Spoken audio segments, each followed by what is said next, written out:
All right, everybody. Thank you for joining us again today in the Attorney Lounge. Today's guest is Jim Sullivan. He is the founder at eDiscovery AI. Thanks, Jim, for joining us here in the Attorney Lounge. Hey, thanks. It's great to be here. Um, so the the history of the Attorney Lounge. Well, I started at a law firm called Snell and Wilmer back in the day. We had an attorney lounge, and we would go there and take breaks and sort of catch up with people and get to know them a little bit, talk about different things. And so part of this is really getting to know you and then getting to know your business at eDiscovery AI, and hopefully kind of you can help us understand a little bit better about kind of where we're all headed in terms of this convergence of the legal industry and technology and kind of where we're at today and then where we're headed. So with that kind of being the lead up, I want to start with your career, but I've been kind of trying out a new format and hitting people with a little bit of a curveball. I want to ask you something first. A big question: are AI lawyers going to replace real lawyers? This seems to be the topic du jour with a lot of people that I talk to these days. A lot of people are like to tiptoe around it. I'm just gonna flat out say yes, absolutely. And I don't say that they're gonna replace all attorneys for all positions by any means, but there are certainly many positions that will be replaced, no doubt. Yeah. Well, and you can envision a scenario. I mean, there's a tech guy that I follow on Twitter, and he was given spicy takes, and he said, in 5 years you're going to trust your AI lawyer more than your real lawyer. And I mean, we see it now with ChatGPT, and the idea that you can get yourself started. It's not the end. You can't rely on it, for everything. Now we've seen what happened with those New York lawyers that cited the cases that didn't exist and hallucinations and all that sort of stuff. But it's a good, and from my perspective, it's a good ideation tool, a way to get yourself thinking about things and asking that, typing in your question into ChatGPT instead of typing it into Google. I mean, you could see how that rapid progression over the next 5 years could really be the starting point for a lot of people when they're asking legal advice. Yeah, I mean, absolutely. Right now, you can go create outlines, can create documents, and it's a starting point. You still got to QC. Don't be that guy that quotes that cites cases that aren't real. Set us all back a ways, but there's already just tremendous amount of use cases, and specifically with what we're doing with document classification, that's really a job that just does not need humans to do. Where a lot of the analysis, a lot of the drafting of documents, that's still going to be around for a while, but the classification piece, that's just a really low hanging fruit for AI. And I think that's going to be our first major shift as we start then seeing, other roles, other jobs sort of start moving more and more towards those. But I think it's going to be a long time before we're completely replacing the attorneys for the strategizing and the final work product, that gets submitted. So, rolling with that just a little bit, can you explain a little bit what you mean by classification of documents and kind of, tell me what that means and Yeah, so our use case is very focused on e-discovery document review. So if early in my career, I started with doing doc review, like many lawyers out of law school, and you just see this process that even right from the beginning, it was just so inefficient and so broken, in my opinion. Just humans are not, ideal for this. The skill sets are different.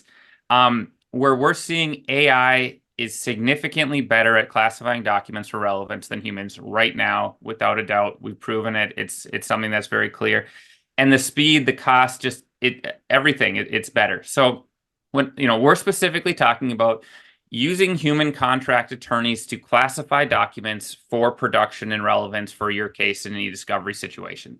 So not the analysis, not the depo prep, not the exhibits, but that classification step where you're simply identifying what's relevant to your request for production or not.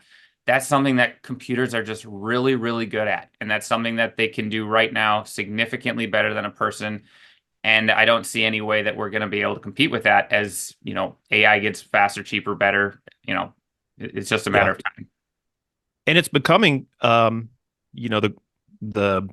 more recognized, the credibility of the technology, the reliance upon it. I think people are getting more and more comfortable that it is a reliable source. And I mean, just like with humans, you're going to have some level of error.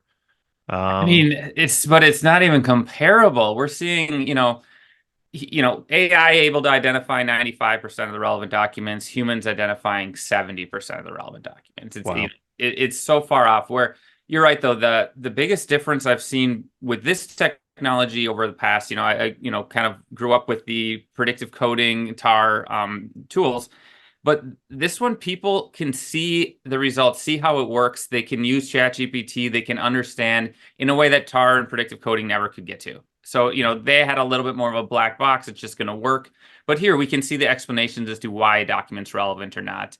And I think there's going to be a little bit of time before everyone gets comfortable with the technology, but I think the speed of adoption is going to be significantly faster than we saw with predictive coding back Yeah. 10 years ago. Yeah. And then you get these headline, scenarios that set us back a little bit where somebody cites a case, doesn't do their diligence in terms of ensuring that they're there, and it kind of sets it back. But I think it's a small bump in the road to where we're eventually headed. For sure. And I mean, every time that happens, you cringe a little bit. And, a lot of the questions that we encounter are situations that just come up because one thing happened once. An article comes out that OpenAI is using your data to train their model. And then every question is, are you using our data to train your model? And, one small instance then creates this doubt in everyone's mind that we have to overcome. But luckily, end of the day, it's just really that good that it can't lose. I mean, when we talk about using the data to train the model, it's just a matter of fact that when you use a free service, they're going to use your data in a way that you're not going to be able to prevent them. I don't paste client data into Google Translate. We know that if it's free, you're the product. And so, once people kind of get used to that and realize, no, this is just like anything, we have to be using enterprise level tools that are secure. But end of the day, all of the facts, really come back to this is a much better situation that is secure, that's reliable, that can do much better than humans in just about every classification job. Yeah, and don't we as you know consumers? Well, I think people they're willing to give up some of their personal privacy in the name of efficiency and expediency. I mean, we type questions into Google every day. People are watching videos on TikTok. I mean, it's learning about you. It's spitting back the videos you want to see. I mean, if it's something that's going to help us do our jobs better, be more efficient in our day-to-day lives, I think people are willing to do. I mean, I get the Apple notice right when I get an update, and I just click accept and move on. And I think we're all comfortable with that, with the way we use technology today. So I don't see that being a barrier that people are concerned about. Using that model, using your information to improve the model. Yeah, well, and I mean the reality is we've shown that we are willing to give up just about all of our privacy. But for using AI, we don't have to be using the data to train the model. So, a lot of situations that fear, at least in our use case, there are a lot of different use cases that will use data to train a model in a way that's really effective and helpful. But in our use case, we don't even need to do that. So, um, I absolutely believe that yes, people are going to be comfortable with that, and the uses that are training the model to make it better, make it more efficient, it will not be a problem at the end of the day, as long as we can just ensure that those safeguards are in. That even though it's being trained, used to train a model, that model is still secure, private, and your data is not going anywhere. Yeah. Well, I want to talk a little bit more about that. I'm going to sort of veer back to, kind of the traditional format of the show and kind of go back a little bit more, learn about you personally. You're a lawyer. You went to law school. Tell me a little bit about kind of where you grew up, how you grew up, and ultimately kind of what I'm interested in is how you navigated into law in the first place. Sure. So I grew up in northern Minnesota, a small town called Hibbing. It's a mining town up on the Iron Range. Didn't actually get much exposure to law there. But I actually went to school for computer science, and that was kind of my passion. Computers, developing things. I was making web pages back in high school, with friends, and I, ended up going to school for computer science and math, and did great there. But towards the end of my time in college, that's when I started looking into options of what's going to happen next. What should I do here? And that's where law school just really came out as a really viable option that seemed to have a lot of potential avenues for, future employment. And, it seemed interesting. So, ultimately that's kind of where it got into it. And it really just came down to I sat down and took some practice LSAT tests and was like, is this something I can do? And ended up doing pretty good on them and saying, all right, let's give this a shot. Yeah. But it wasn't something I planned out very much. It was definitely, kind of looking through the avenues of what options I had because end of the day, I didn't really want to be just a straight up developer. I didn't want to be just a straight software programmer. So I was kind of starting to look for other ways. And I feel like it is a pretty good mix of skill sets that is a little bit unique and in many ways valuable. Yeah, a lot of people go to law school, I think, with that idea that, hey, I'm going to go do this for a few years. I'm interested in law, but maybe I don't want to practice. Mhm. Um, and then I mean, I kind of went into it with more of an interest in law school than an interest in being a lawyer, I guess. And then as I got there, I then navigated into a firm and into a corporate practice and kind of where I'm at today. But you know, the the fact that you can go to law school and that's not necessarily where you need to end up. There's a lot of us that go to law school and then go off into other areas. It sounds like you kind of approached law school maybe with that same sort of mindset. And Yeah, for sure. And I mean, even though most of my career has been in positions where I did not need to, be an attorney, I've certainly never regretted it because I do feel like it's opened a lot of doors that I probably just would not have gotten into as not being a practicing attorney. So, whether or not it ends up being your career path or not, I see a ton of value for it. And I certainly wouldn't, uh, discourage others from going down that route. yeah, I do too. And I think one of the interesting things too, like given your background with the law is, the law is a very traditional practice, very slow to change. And now you've got this very rapid evolution of new technology and how quickly that can disrupt a very old traditional industry like law. I practiced as an attorney, but for 10 years I was a general counsel at a university as well. And higher education in general is also one of those very traditional industries that's very slow to change. And so kind of combining those two things, I think creates a ton of opportunity because you can speak law and you can speak technology. And that's a very unique combination. My wife calls that being a nerd translator, to be able to relay that. And that is a lot of my career has been basically listening to attorneys what they need and then talking to developers about making that happen. And, basically being that conduit that translates, the language between the two is a very good skill to have. Yeah. So you went to Mitchell Hamline School of Law, and then you end up starting. It looks like in a traditional practice in like a law firm life for a few years. Is Oh, that that was is no, that accurate? that was just doing doc review. Just like many Okay. wide-eyed attorneys that get out of law school thinking they're going to conquer the world, slipping into doing some doc review while you're kind of looking for your career role. And that was kind of my first view into the world of doc review and seeing it. And I immediately on day one was just thinking, wow, this is not an efficient way to do things. This is Hmm. just not the incentives are all broken, the motivations and the human element of the quality of the work product, the knowledge of the attorneys on the particular subject matter. It just had so many things that you just look at, and like you say, it's a traditional industry. A lot of things are just not changing because it's the way it's always been. And I've always been a person that just does not accept that, and just says, here's something that doesn't work. Let's find a way to make it better. Let's find a way to fix it. Yeah, and I mean, it kind of unfortunately it's disruptive to the business model of law firms. Hmm.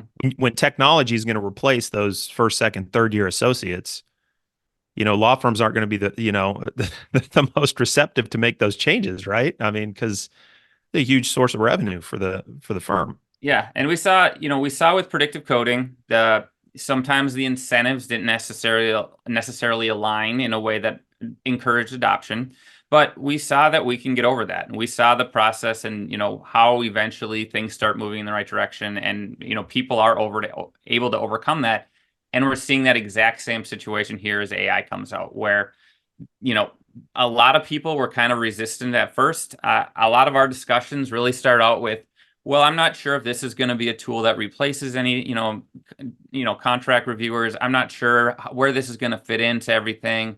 But at least recently after Legal Week, it's been all, this is inevitable. Now, how can I get in on this, or how can my firm or my company make sure that we're set up in a good spot where we can be ready for this change? And so it's much more of this is inevitable, it's happening, and we need to be ready, more than I'm not sure if this is going to be a thing.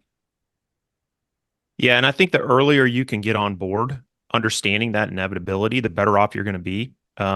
There's always going to be a need, right, for legal expertise, and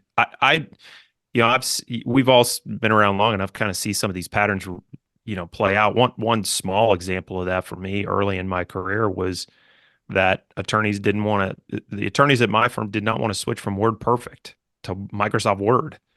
All of our clients were using Microsoft Word. They would send us documents and we would convert it to WordPerfect, thinking that, well, I don't know what it was. We're lawyers. We work in WordPerfect, and our expertise is so unique that we have to be using this, interface.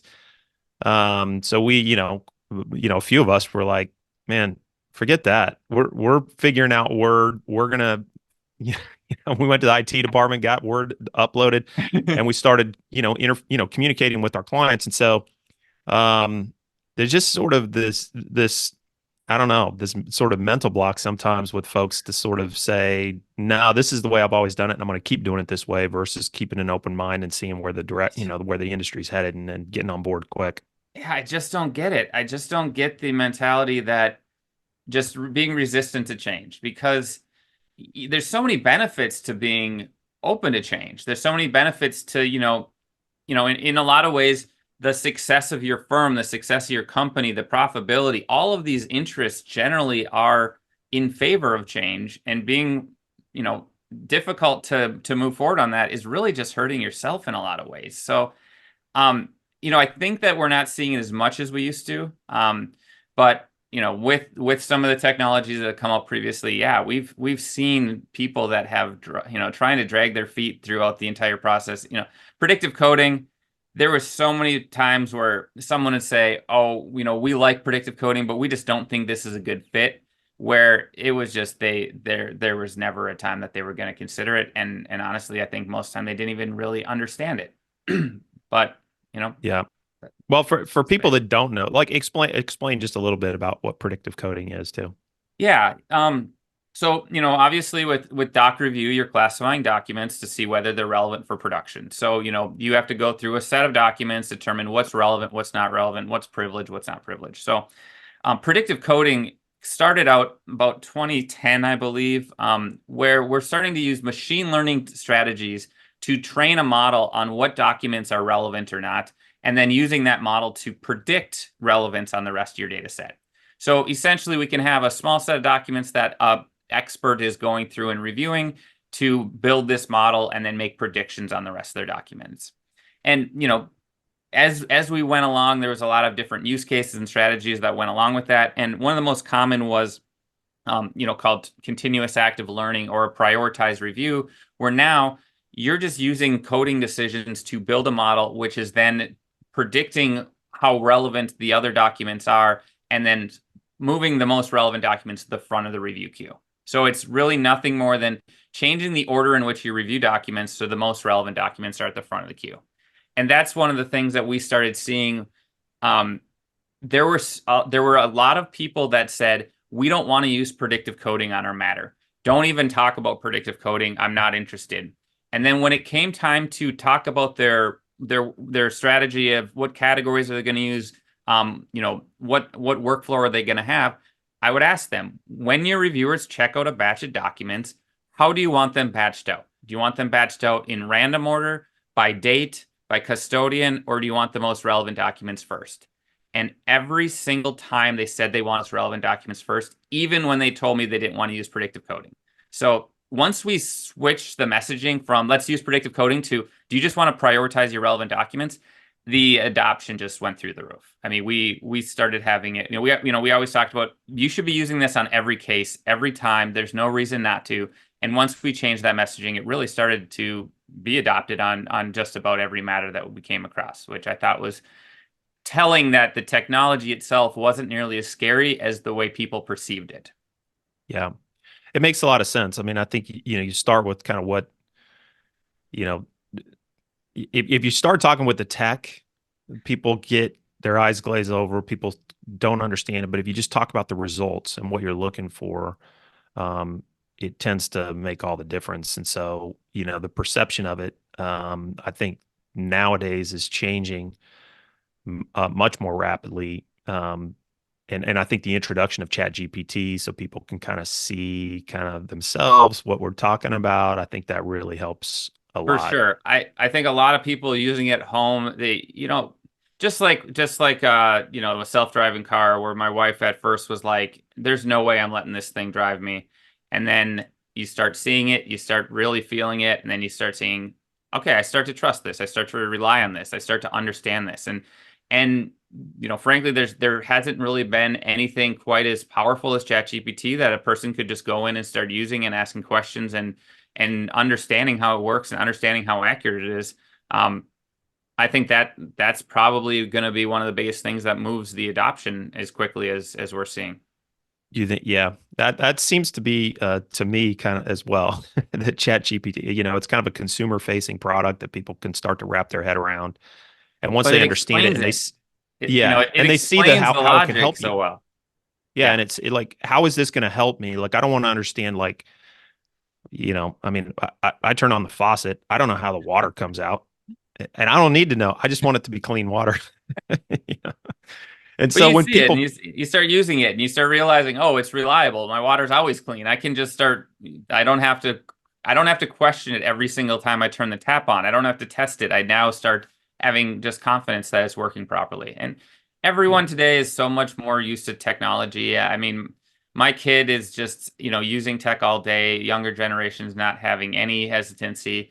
So I've already seen, we always talk about how predictive coding took about 5 years to get general adoption. A lot of it had to do with the case law and not having really any ruling that really supported it. But I think with AI, we're looking at 6 months, 12 months. It's going to happen a lot faster. so what is that next step then? Kind of beyond predictive coding, like where are we headed now? Yeah, I think the obvious one is just using AI to classify your documents. You have a million document data set that you need to review and produce the relevant docs that aren't privileged. And a lot of people are still putting together a room full of attorneys to go through docs one at a time, spending 9 months to go through that review. And right now, we could review a million doc data set in a matter of maybe a day or two. With validation, it might end up taking a week for the whole process, but that type of leap, I think, is something that once people see that, that's going to start taking over. You're not going to step back and go back to staffing a 50-person review team to go through a large data set. Um, And that's becoming more and more acceptable to your counterparty as well as the judge, that's an acceptable method of reviewing those million documents, correct? Yeah, when we talk about predictive coding and how predictive coding is basically a way that you're training a model to predict classifications on a large volume of documents. So, the De Silva Moore ruling that was 2014, 2015-ish, I think, that basically determined that this is a proper use for technology in document review. Using computers to basically classify documents with being overseen by a subject matter expert who's using validation to properly make sure that all the results are accurate, um, is a defensible and appropriate means of doing a doc review. And now the only difference between what we have right now and what was discussed at the time of that ruling is what we have now is just way better. I mean, before you had to train a model on positive and negative examples. There's a number of shortcomings regarding foreign language, finding needle in a haystack type documents where now AI can do it all. And we can validate the results. We can see that the results are so much better that I don't see any reason why there would be a defensibility issue today. I don't think there's any reason we have to wait for a judge to say you can use this to classify documents. The De Silva Moore ruling even said that it doesn't matter what your technology is, it doesn't matter what tool you're using. What matters is that you have a very solid process that you're validating and confirming is true, accurate, and correct. And so I think we can rely on that ruling to proceed today. And I don't see any reason why we need to slow down or wait for a different type of, ruling to come out. Real quick, I want to recognize our sponsor, Array. Array handles all of the details of litigation so that you can focus on winning your case. They take care of forensic collection, eDiscovery, managed review, record retrieval, court reporting, legal staffing and recruiting, trial support, you name it. I'm the general counsel at Array, so I may be a little bit biased, but I was also a client before I started working there too. I've used them on various matters, and they've always delivered. If you're involved in a lawsuit, make Array your first call, and they'll help you get organized right from the beginning. You can reach out to me or visit trustarray.com. Now, back to the pod. And what about you kind of getting back to a little bit to our earlier conversation? Another roadblock I think or question is, how secure is my documentation in your system? How, data privacy and, these are really sensitive documents. I don't want, the wrong thing getting out to the public or the wrong thing being turned over to the other side. You're talking about, reviewing millions of documents that are going to be turned over. How do we, eliminate that concern? Yeah, and frankly, that's a concern we've had for a long time. As you're using different tools, different technologies, your data is going to be maintained certain places, and that's something that we always have to do our due diligence to make sure that it's secure, it's private, that all the safeguards are in place. And we've been spending a lot of time with security, with vendor audits, with ensuring that our processes are secure. And I don't think that a business would be successful if they couldn't show that. So that's the first step. Is we always, this is something that's just really non-negotiable. You cannot have any holes in your security. You cannot have any situations where your data is at risk. The only difference with AI is just this concern about using people's data to train models in a way that then subjects that data to potentially being released to other people, which is what we saw with OpenAI. Number of examples where basically someone fed in data to ask a question, and then that data was somehow revealed to other users who are asking other things. So basically your data went in through your prompts and came out to someone else's in a way that was not secure. And that's the only difference between using AI and any other technology that you might have used in the past. And it just goes back to that fact that when you're using the public free version of ChatGPT, your data is not in any way secure, and no one's pretending that it is. So just like every other tool, you need to make sure that you're using an enterprise level secure version, and that's what we use. That's what everyone in the industry that's using making tools like that is using, because just like Google Translate, just like everything that you're using, you cannot be using public tools for enterprise level security like we have in this industry. Yeah. One of the interesting sort of practice tips I heard at Legal Week, they talked about, your partnership with your clients, and that, we'll protect, we're doing everything we can to protect our clients. It's secure in our system.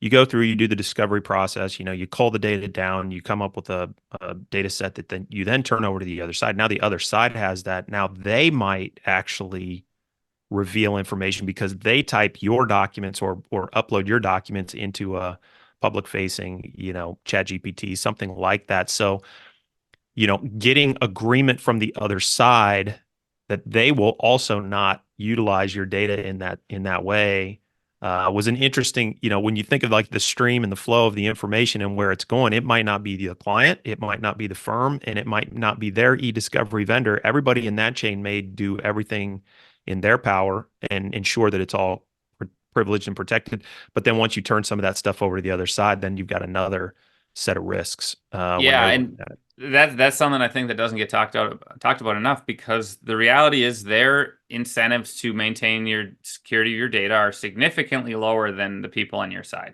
Yeah.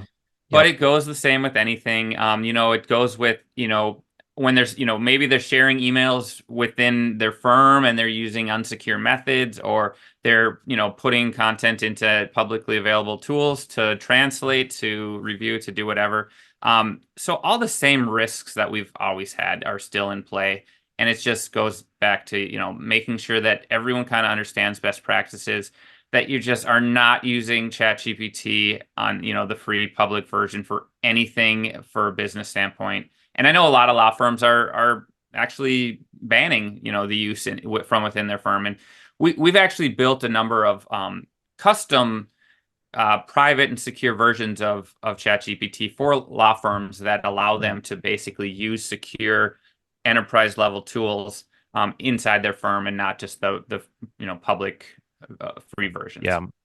That was kind of that was the takeaway. That was sort of one of the predictions, was that the more, enterprise level secure, AI solutions from firm to firm will become more and more popular. Yeah, and Um, a lot of firms that we talked to at first were kind of like, well, we're going to just put a hold on any AI use because we need to vet everything before we're comfortable with it. And that mostly just meant that they're not going to let their employees use it because, there's always that risk that someone's going to copy something and paste it into ChatGPT and say, summarize this for me, or, whatever, edit this, contract. And mhm. so I understand why that was necessary. And I'm hoping that we're going to quickly move to a point where people are knowledgeable about the technology and the risks of misuse, where they're, frankly, just not using free tools and expecting enterprise security on them. Yeah. And I think the putting your head in the sand and just saying, hey, our firm doesn't use AI and that's how we're going to address the situation, is just not practical going forward. And it seemed like we were seeing more of that, over the last, like a year plus ago. And now firms are realizing it's not acceptable. Clients are demanding that the firms be more efficient. They want to see adoption of technology. And as the efficiency shows up in their bills, I think that's going to be more and more I customer driven. Yeah, and I mean I just can't wait for, when it's becoming normal where you have a case with 200,000 documents that lands on your desk on Friday, and on Monday morning you've identified every key doc and summarized them and put it on the partner's desk. I mean, once they start seeing that and they realize that that was done at a cost that was a fraction of what they're used to, then it's just those eyes get open really fast. Yeah, In yeah, addition to that, the one use case that we also love for that is, if you can review all your documents in 2 days, you can wait until later to review your documents. So at what point does the strategy come into play of saying, well, this case might settle. We don't want to invest a ton of money into doc review or, the discovery process, when we can basically validate all of our AI instructions and prompts, be entirely, defensible, and then just wait to run it across the rest of our data set and save a tremendous amount of money, where then, yep, if the case doesn't settle, we can click the button and review the rest of the docs. Just a lot of tools that I think lawyers are going to love to see. They're going to be able to find those key docs a lot easier. They're going to find them faster, and they're going to have more options with regards to strategy because of the speed in which the tool is able to work. So let me ask you this then. So this was, like you said, this kind of, you started your career doing doc review. Like, so what happens to first and second and third year associates when they're new in the law firms? Now, where do they spend their time? If AI and these tools are doing all of what they used to do, now how do firms keep them engaged, and how do you learn early in your career? Because that's a lot of what you're working on. That is, I think, a realization that we're all going to have to come to, and realize that, like I started right out of law school with, using doc review as a way to basically, you know, survive while you're looking for that first career. Everyone I worked with was looking for other jobs, trying to kind of figure out where they fit in. I think that's going to be largely gone. You're still going to have, there's still a lot of review for the people in the law firms, where they can do research on a case, they can investigate, they can put together deposition, information prep, and, put together exhibits. But that role where you have a contract reviewer, only job is to classify documents for relevance, that job just can't exist because there's just no real reason or justification for it. Yeah. And I think it'll be interesting to see how that transition occurs. I think it's inevitable. But it's our job as lawyers, like it's the firm's job to figure out ways to keep young attorneys engaged and busy and productive in alternative ways. And when, as a corporate lawyer, where I started my practice, I was doing a lot of, working on schedules, right? You're cranking through bankers' boxes of diligence, and then you're drafting schedules to purchase, to mergers, merger agreements or asset purchase agreements, whatever. And you're sort of building this schedule list. And you could, while you're working on the schedule, you could kind of, you could also see how the pieces all fit together in the larger deal. So you're being productive. You're doing something that has to be done.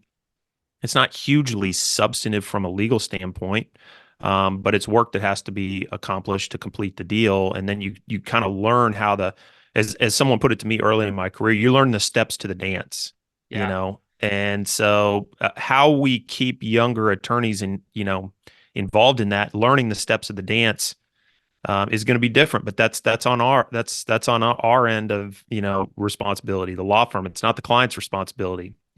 Yeah, it's like you can't have jobs just because. Right. But Yeah. the one really powerful thing I see in the future is there does need to be a person whose role is to kind of be the puppet master, the manager of the entire process, where we talk about how AI classifies documents, but you still have to identify what your issues are. You still have to validate the results. You have to test your instructions across different data sets.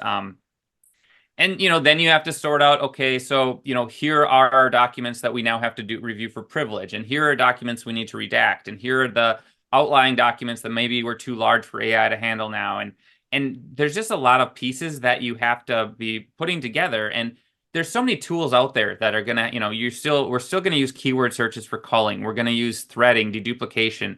All of these pieces that are all kind of working together, we're going to need to have a person or a small group of people that are kind of overseeing it all, understanding which tools are the best for which use cases. I mean, you're talking about using keywords to call out non-relevant documents at the beginning of a review, maybe using threading into duplication to get that data set down a little bit. And then we have AI review the docs, possibly with predictive coding to cull the data set even further. And then, handling all those different outliers or second level passes.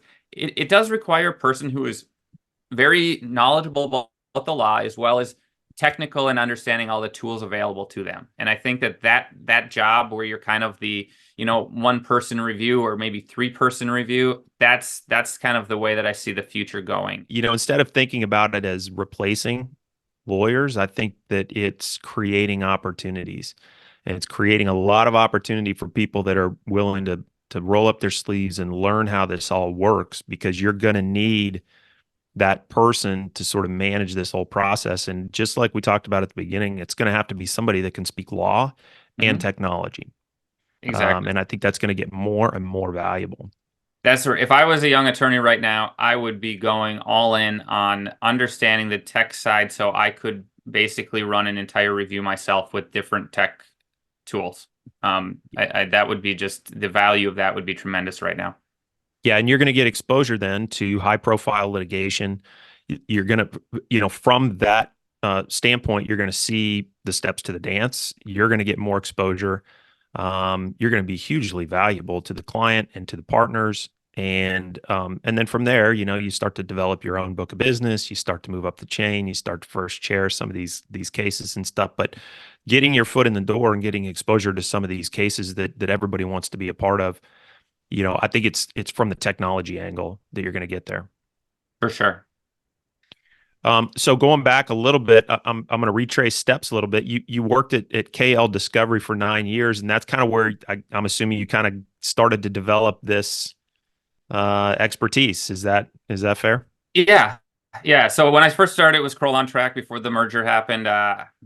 Not sure. I don't remember what year the merger was. We had a lot of different ownerships while I was there. But one thing I really appreciate was that they were very early adopters for predictive coding, machine learning tools. So, we were one of the first to have technology that supported it. We, really got out there and promoted it to the market, and we had, you know, we went through the pains of trying to get adoption and people's uncertainty of around the law and the different aspects of it. But We were able to get a ton of traction, and I ended up working on a team that all we did was consult on predictive coding and analytics and trying to make reviews more efficient. And we really just, I mean, saw just about everything around, how people wanted to use this, what people's pain points were.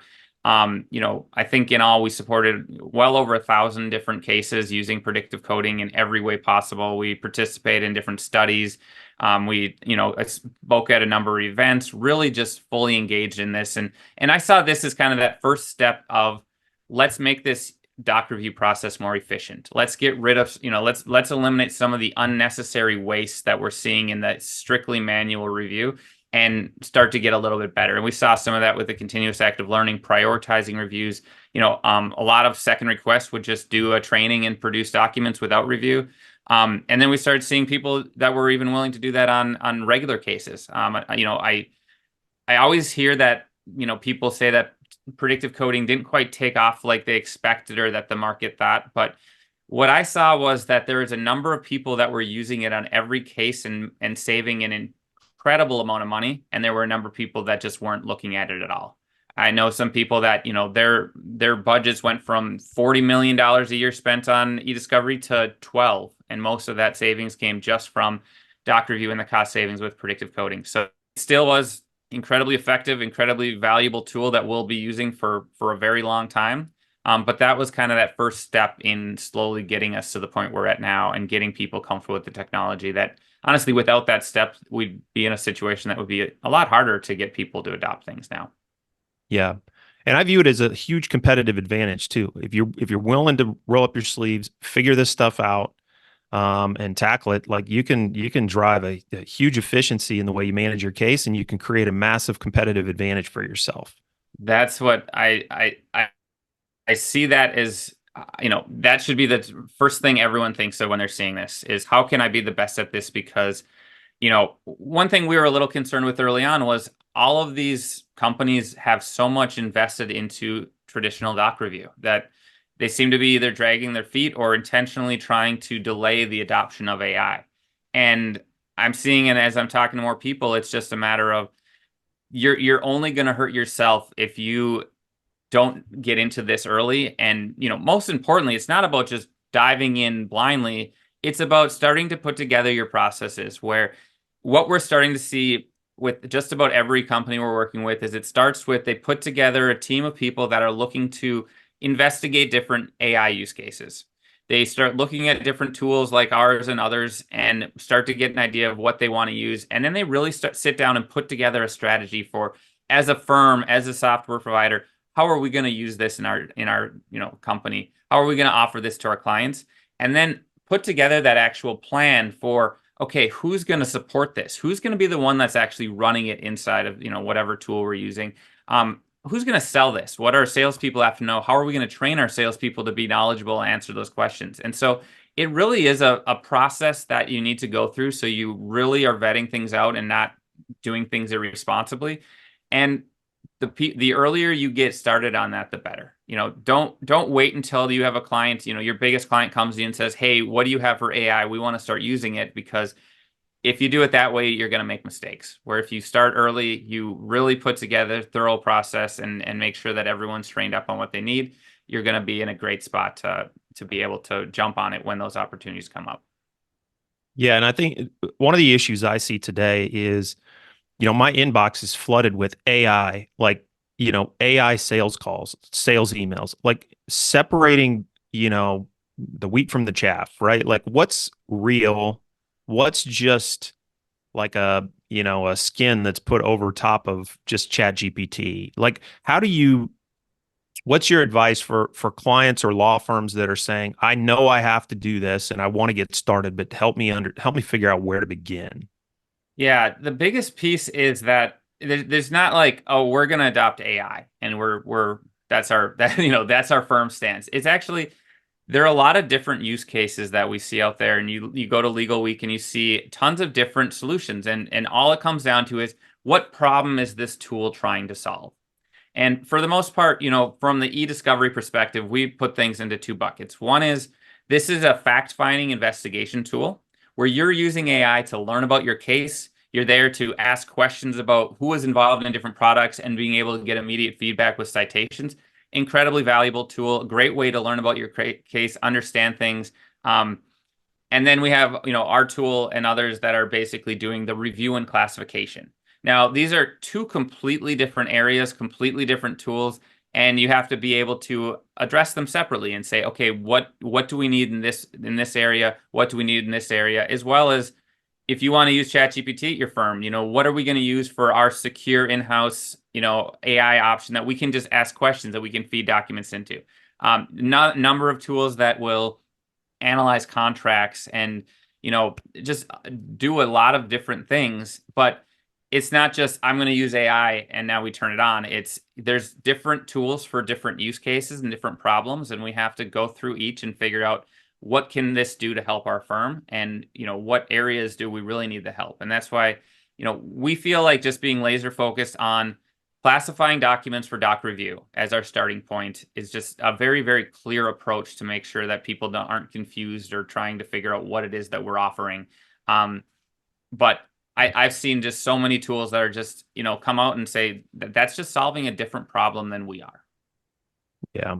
This is where, too, I think that this explosion of legal ops has become really valuable.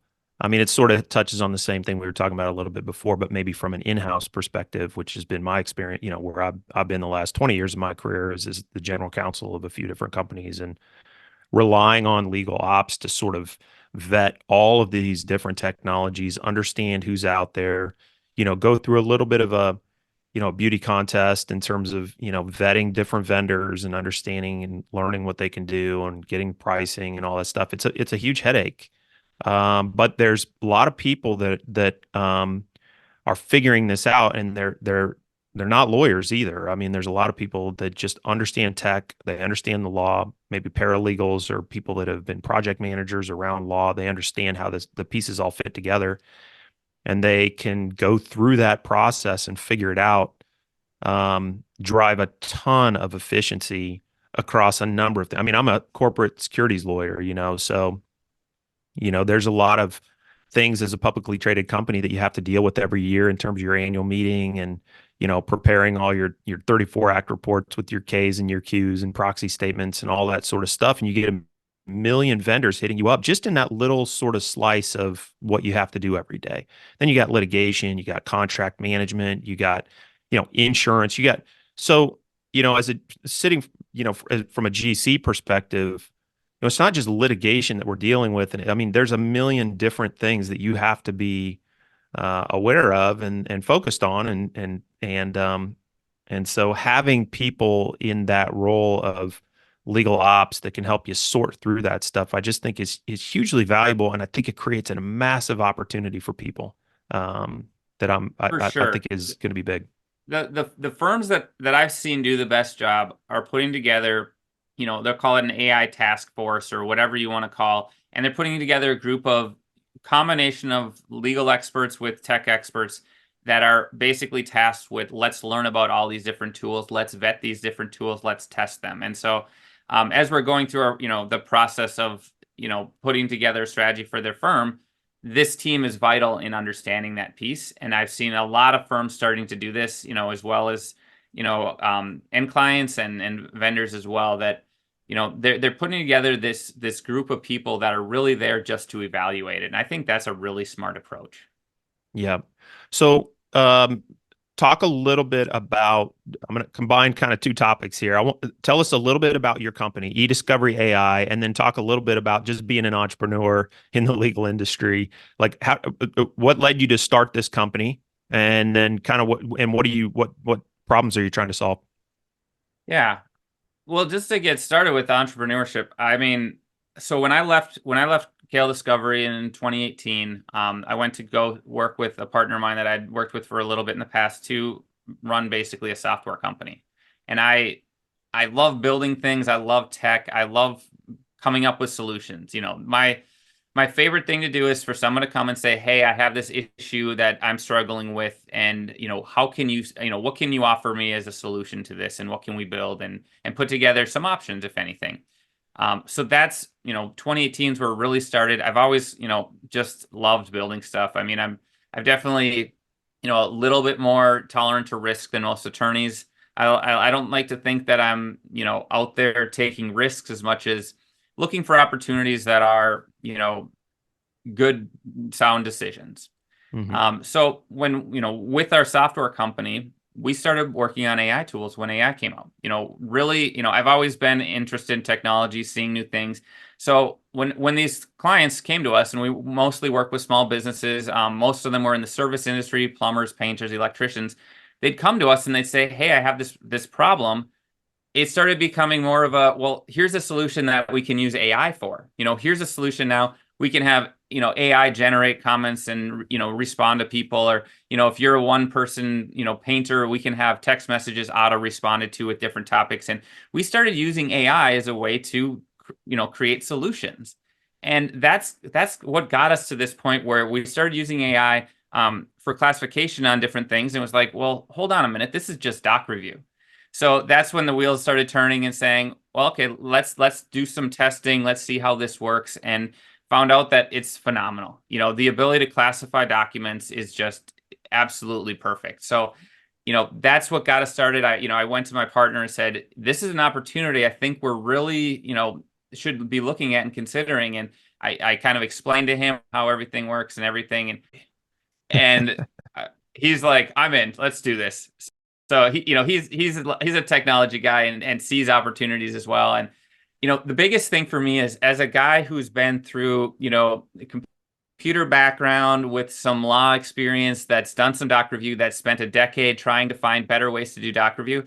I just could not ask for a better situation to come along, where now I'm running a business. We have this opportunity that's using technology, the skill set that I've worked on for 10 years, and just having everything kind of merged together in a perfect timing. And luckily this didn't happen 10 years ago when I was just out of law school, or I didn't have many, I wouldn't be able to take advantage of the opportunity. But that's really all it was, all these pieces coming together at the perfect time, where this opportunity just jumped out at us, and we said, let's go for it. I talked to a number of people in the industry about, just generally speaking, what are some of these hurdles going to be? What things do we need to consider? The first thing we did was we went out and said, okay, from a security and privacy standpoint, what things do we need to do? Because that's going to be a huge priority for us to be successful. So it all just sort of came together at the perfect time, where the combination of, I feel like every single step up to this point has played some role in this company, whether it's understanding doc review, or computer programming, or predictive coding, or building software. It's just, there's such a great mix of skills for me, and for a couple other people that we have working for us, that we brought in on this project.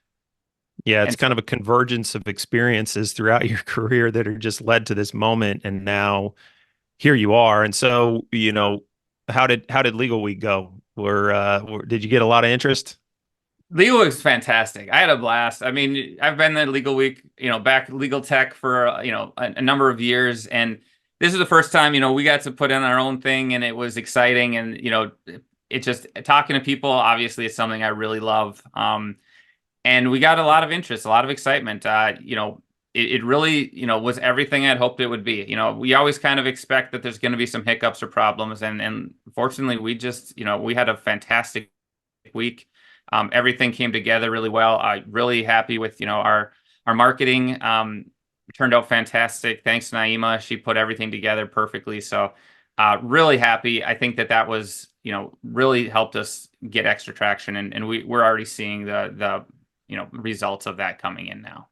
Yeah, you can kind of create some momentum there. And for those that don't know, Legal Week is sort of like the technology conference for the legal industry, and it happens in New York every year. And I went for the first time this year, being someone Oh, that's new to this industry. So I was, walking the show floor, meeting people, kind of doing some of that stuff. It was an eye opener for me. I just think it's just going to continue to get bigger and bigger for all the reasons that we've already discussed. And as we sort of run out of time here, I want to get to, in addition to all this other stuff you're doing, you're a founder, CEO, running your own business, doing all this stuff, staying on top of tech. You're also writing books. Tell me a little bit about, you've written two books now, as I understand it. And so how did that all come about, and how difficult is that to do? well, the first one actually came out, I was consulting on this team, basically explaining predictive coding to people every day. And it was always the same questions, the same responses. I just felt like I was putting together the same content of what's recall, what's precision, how do we validate our result, what's TAR 1.0, what's TAR 2.0. It's just all of these buzzwords, all of these things that came up. And we said, let's just put together all of the answers to those questions and put it into a book. And I actually worked with a colleague of mine who did a fantastic job. And a lot of what I did was I just took emails that I had written people in response to questions and started compiling that into basically a format that here's the questions that were coming up and here's what you have to know in order to understand predictive coding. And, the goal was to simplify it in a way that anyone could come in and say, all right, I read this book. I now understand what this is, how to use it, particular use cases. One of the biggest things that that I feel like with books is I want to be as really, really simple as we can in explaining what this is in simple terms without trying to use any complicated language. Lawyers love to, sound fancy, but the same thing then happened with the second book where, we're giving demos, we're talking to clients, and we're, running cases with AI.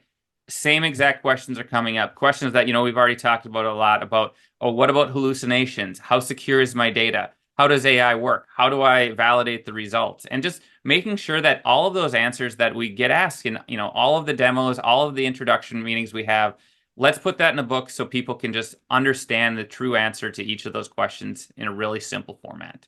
So we wanted to get that out before legal week just because we thought that would be something that would be great to hand out. But, a lot of the things is people are trying to figure out how are we going to use AI for our doc review? How can I use this technology? A lot of people are just putting out technology saying, here's a cool tool, but they're not really trying to solve a particular problem or have a specific use case. So we want to be just very, very clear on here are some workflows that we would recommend for using AI in doc review. Here's how you start. Here's how you put together your, instructions for what you're asking for to the large language model. Here's how you run it. Here's how you validate the results. Here's how you calculate how well it's doing and sort of wrapping it all up nicely so people can understand. Because one thing that I really struggle at myself, and I walk around legal week and I see just all these different tools, and half the time I ask myself, I'm like, I don't understand what that does. Like, what is it that you are providing? And I go to a website and I see all of these big words, and it's just like, I need you to just simplify. What is the value add that you have here? What problem are you trying to solve? And we just want to be very, very clear on what we were doing and what the value was with our tool. Yeah, I love that. I always think that the best educators are the one that can take a very difficult, complicated subject matter and boil it down in a way that anybody could understand it. And if you're able to do that, I think to me, it just demonstrates that you have a strong command on the topic. And so, it's what we're there as service providers to do is to solve people's problems, not to impress them with, our vocabulary. So really trying to boil it down to its core essence of this is the problem that we're solving and this is how we can do it, I think is just hugely critical. And it can be the difference between success and failure for a company as well. Exactly. We wanted just to make sure that, people knew that this, for us, we were one of the first companies in the space. We were one of the first ones putting out tools before everyone else was, talking about how they were coming soon. And a lot of the feedback we got was, I go and I talk to other vendors and they're figuring out stuff. I asked them how we're going to do certain things, and there's a lot of like, we're not sure yet, or we're still kind of putting it together. And we just want to make it very clear that we have thought this out very, very well. We've been putting together workflow strategies, how we're going to make it defensible, sampling techniques, how we're going to use predictive coding along with AI, how we're going to use the other technologies like threading, deduplication. And this is not just, we're just sort of throwing something out there trying to figure it out as much as we have developed our strategy for a lot of the things that people are still working on. And we have a very good idea of how things are going to go and how we can use this. Well, I certainly don't think for a second that we're not going to learn a whole lot more and a lot more strategies for how we can use it to save time and money. But we're certainly at a point where I think this is game ready. This isn't, we're still going to see how we can figure it out and hopefully have a solution down the road. Yeah. Well, and I think sometimes you just you start, and a lot of people, don't ever get over that hurdle. They're constantly researching Well, and I never mean, going there. ultimately, that absolutely, we need to just start and go for it. But we know that I can't be asking the law firms, I can't be asking the end client to just start and hope that it works out for them. We need to have all those solutions ready for them. So when they are ready to start, we already have it all mapped out. Yeah. And to the point of like keeping things simple, I really appreciate the title of your two books. So for anybody that wants to go get those, the first one is called The Book on Predictive Coding, which is perfect title. And the second one is The Book on AI Doc Review. So you even kept the title simple, straight to the point. You want to learn about these things, get these books. You'll learn what you need to know. That was all, again, ultimately let's not be too fancy with what we're doing. We always had a joke at eDiscovery at a colleague named Brandon, and it was always, we need to explain it so Brandon's mom would understand. And I met her at an event he had last year, and I finally got yep, this is Brandon's mom, that we have to put it down to a level where, because a lot of the other thing with lawyers is a lot of them don't ask questions, or a lot of times it's almost a negative to ask questions. I've been on a number of calls that have been really productive where you have people asking questions and firing away, and then a partner joins the call and it just stops. And Yeah. so I just want to make sure that we're not tiptoeing around. Let's just get the information out as easily, as simple to understand as we can. So if people have questions, they can get their answers. Yep. Well, and I hope Brandon's mom listens to the podcast and tells me whether or not this was a good episode and I'll if be she learned sending her a something. link. Don't worry about that. She'll be. I appreciate that. All right. Well, I think we're running out of time. So anything we didn't cover that you think we should talk about here before we close up? No, I think this has been great. Covered everything I was looking for. I had a No, blast. awesome. Well, I appreciate you coming on the show and joining us. A really cool company. I think it's there's a ton of opportunity going forward, and I think just you're at a great spot now to grow this thing going forward. So, thanks Thanks. everybody for joining us today. Please remember to subscribe to the Attorney Lounge podcast on Apple Podcasts, Spotify, YouTube, or wherever you get your podcasts. I want to thank Array for sponsoring the podcast today and making this possible. For more information on them, please visit their website at trustarray.com. Jim Sullivan, thank you so much for joining us. Really appreciate it. Thanks.